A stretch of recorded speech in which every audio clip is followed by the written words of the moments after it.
책 읽기가 도움이 되고 필요한 건 모두가 알고 있습니다. 그런데 막상 쉽지가 않습니다. 오늘 제가 여러분께 확실한 동기부여를 드리겠습니다. 저는 이 영상을 위해 독서가 미치는 심리학적, 신경학적 영향에 대한 최신 연구 자료와 문헌들을 조사했습니다. 그 결과가 무척 흥미로웠는데요. 최신 연구 결과를 통한 독서의 유익을 여러분께 정리해드리고 실제 독서 습관을 만들기 위한 구체적인 방법까지 알려드리겠습니다. 우리나라의 독서량은 안타깝지만 세계 최하위 수준입니다. 2021년 국민 독서 실태 조사에서는 성인의 연간 독서율은 47.5%로 1년 동안 책을 한 권도 읽지 않은 사람이 절반이 넘는다는 결과가 나왔습니다. 또한 2017년 OECD의 조사에 따르면 국가별 성인 월간 독서량이 미국 6.6권, 일본 6.1권 등인데 반해 한국은 0.8권에 불과했습니다. 건강하기 위해서 운동을 해야 합니다.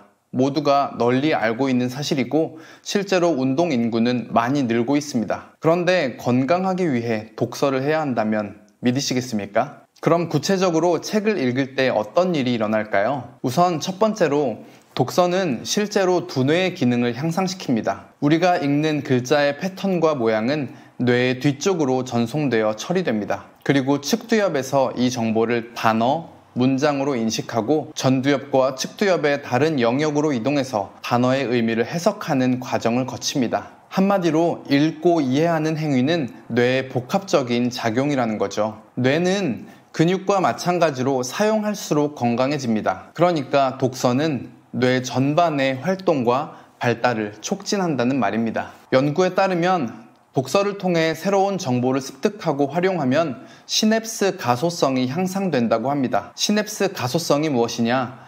누군가는 굉장히 유연하고 창의적으로 생각하지만 누군가는 변화에 뒤처지고 고정관념에 갇혀서 생각하기도 하죠. 이 시냅스 가소성이 떨어지면 뇌의 무한한 시냅스 연결은 약해지거나 끊어지게 됩니다. 그 결과 뇌의 연결 패턴이 단순화되고 협소해집니다. 이런 사람들은 어떻게 될까요? 점점 자기 세상에 갇혀 살아가게 되면서 한마디로 확증 편향이나 꼰대가 될 수도 있다는 거죠. 뇌와 몸은 지나치게 편하면 퇴화하게 됩니다. 이렇듯 읽고 이해하는 행위는 뇌신경망의 풍부한 연결성을 만들어내고 곧 유연하고 독창적인 사고를 가능하게 합니다. 한마디로 두뇌 능력이 향상된다는 겁니다. 성인에게서도 이러한 현상은 관찰됩니다. 두 번째, 독서는 건강과 스트레스 감소에 도움이 됩니다. 매일 자기 전에 15분씩 독서를 하는 사람들에게서 다음날 아침에 측두엽의 활동이 더 많이 일어난다는 연구 결과가 있습니다. 측두엽은 기억을 관장합니다. 측두엽의 활동은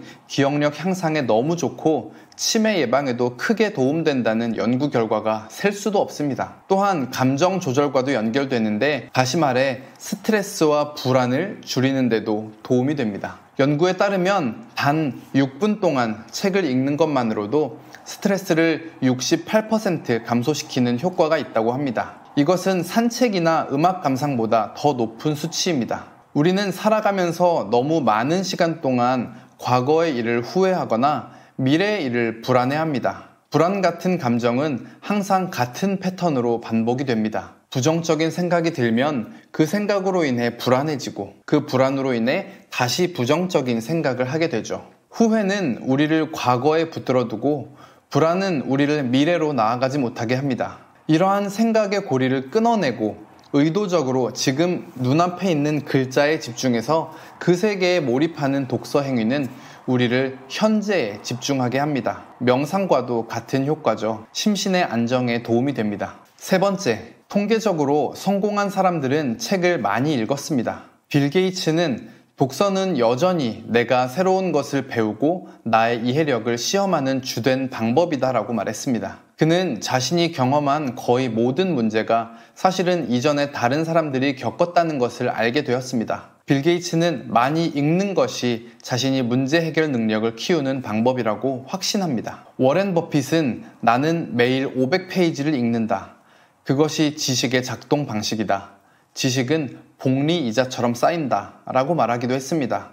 그리고 주위 사람들한테 다독을 권했다고 하죠. 그럼 무조건 많이 읽기만 하는 것이 좋을까요? 그렇지는 않습니다. 아인슈타인은 두뇌를 사용하지 않고 많이 읽기만 하면 오히려 게으른 사고방식에 빠지게 된다고 경고했습니다. 독창적인 사고를 하면서 비판적 시선과 창의적 관점으로 읽어야 한다고 말하고 있는 것입니다. 그럼 독서와 성공에는 어떤 상관관계가 있을까요? 독서는 하나의 일에 길게 집중하는 연습이기도 합니다. 현대인은 매우 바쁘고 짧은 여러 가지 일을 하는 데 익숙합니다. 우리가 접하는 미디어도 책에서 영화로, 드라마나 예능으로, 그리고 유튜브로, 쇼츠로 점점 짧은 호흡으로 변하고 있습니다. 그만큼 우리는 집중력 있게 시간을 밀도 있게 사용하는 걸 어려워하게 됐습니다. 독서는 집중력과 정보 처리 능력을 향상시킵니다. 같은 시간에 더 많은 일을 더 창의적으로 한다면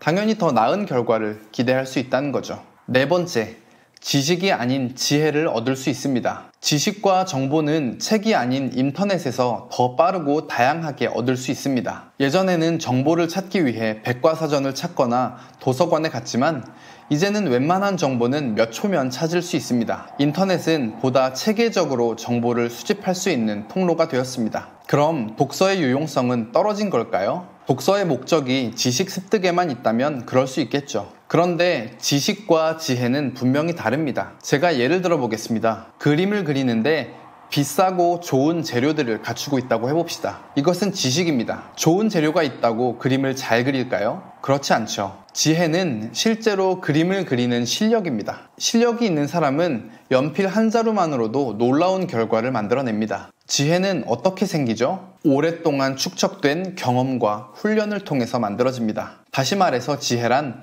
지식을 종합하고 판단하고 활용하고 발전시키는 능력을 말합니다. 책의 활자를 그저 수용하고 이해하는 데에서 그치지 않고 독서 과정에서 책과 적극적으로 대화하고 사고하는 과정을 통해 우리의 생각은 발전합니다. 독서는 장기적으로 자기 개발과 독창성을 위한 발판이 됩니다. 다섯 번째, 정서 지능이 향상됩니다. 하버드의 한 연구는 소설을 많이 읽는 사람들에게서 공감 능력이 향상된다는 결과를 발표했습니다. 마음 이론이라는 말을 들어보셨나요? 자신과 타인의 마음을 이해하는 능력에 관한 개념입니다. 책을 읽으면서 우리는 다른 사람의 이야기를 듣게 됩니다. 낯선 상황이나 새로운 견해를 경험하면서 이 마음 이론이 향상될 수 있습니다. 자기 자신뿐만 아니라 다른 사람도 더 잘 이해하게 되고 감성지능이라고 불리는 EQ가 향상될 수도 있습니다. 그럼 그게 뭐가 좋은가요? 당연히 좋습니다. 요즘 기업에서 채용할 때 가장 중요하게 보는 것이 의사소통 능력입니다. 의사소통은 자기 자신과 상대방을 이해하는 데에서 시작됩니다. 꾸준한 독서는 우리의 의사소통 능력에도 도움이 됩니다. 독서가 좋다는 건 이제 알았습니다. 그럼 어떻게 독서 습관을 만들 수 있을까요?